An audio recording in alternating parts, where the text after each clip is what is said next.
ധർമ്മസ്ഥലയിലെ വെളിപ്പെടുത്തലിൽ രണ്ടാം ദിവസത്തെ മണ്ണ് മാറ്റിയുള്ള പരിശോധനയിലും ഒന്നും കണ്ടെത്താൻ കഴിഞ്ഞില്ല. 5 സ്പോട്ടുകൾ പരിശോധിച്ചെന്നും ഒന്നും കണ്ടെത്തിയില്ല എന്നും DIG MN അനുചേത് വ്യക്തമാക്കി.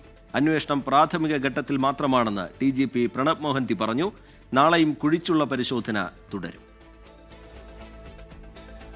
മണ്ണ് കുഴിച്ചുള്ള പരിശോധന രണ്ടാം ദിനം ആരംഭിച്ചത് സ്പോട്ട് നമ്പർ 2-ൽ നിന്ന്. നേത്രാവതി സ്നാനഘട്ടത്തിന് സമീപമുള്ള വനത്തിലേക്ക് 11:30-ഓടെ സർവ്വസജ്ജരായ അന്വേഷണ സംഘം കടന്നു. ആകെ 4 സ്പോട്ടുകളിലാണ് ഇന്ന് പരിശോധന നടത്തിയത്. മൃതദേഹം കുഴിച്ചിട്ടതായി ശുചീകരണ തൊഴിലാളി മൊഴി നൽകിയ വനമേഖലയിലായിരുന്നു എല്ലാ സ്പോട്ടുകളും. പൂർണ്ണമായും തൊഴിലാളികളെ ഉപയോഗിച്ച് കുഴിച്ചായിരുന്നു ഇന്നത്തെ പരിശോധന.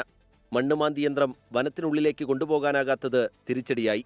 ഒന്നും കണ്ടെത്താനായില്ലെന്നും അന്വേഷണം പ്രാഥമിക ഘട്ടത്തിലാണെന്നും പരിശോധനാ സ്ഥലം സന്ദർശിച്ച DGP പ്രണബ് മോഹന്തി. ಪ್ರಾರಂಭಿಕ ಹಂತದಲ್ಲಿ ಇದೆ, ಇನ್ನು ಮುಂದೆ ಬಹಳ ದಿನ ಇದೆ ಇನ್ವೆಸ್ಟಿಗೇಷನ್. ಈಗೇನು ಕೇಳಲಿಕ್ಕೆ ಹೋಗಬೇಡಿ. DIG MN അനുചേതും ഇത് ആവർത്തിച്ചു. ഇനിയുള്ള 8 സ്പോട്ടുകളിൽ ചിലത് റോഡിനോട് ചേർന്ന സ്ഥലങ്ങളാണ്. ശുചീകരണ തൊഴിലാളി കൂടുതൽ മൃതദേഹങ്ങൾ കുഴിച്ചിട്ടെന്ന് വെളിപ്പെടുത്തിയ ചില പോയിന്റുകളും ഇതിലുണ്ട്.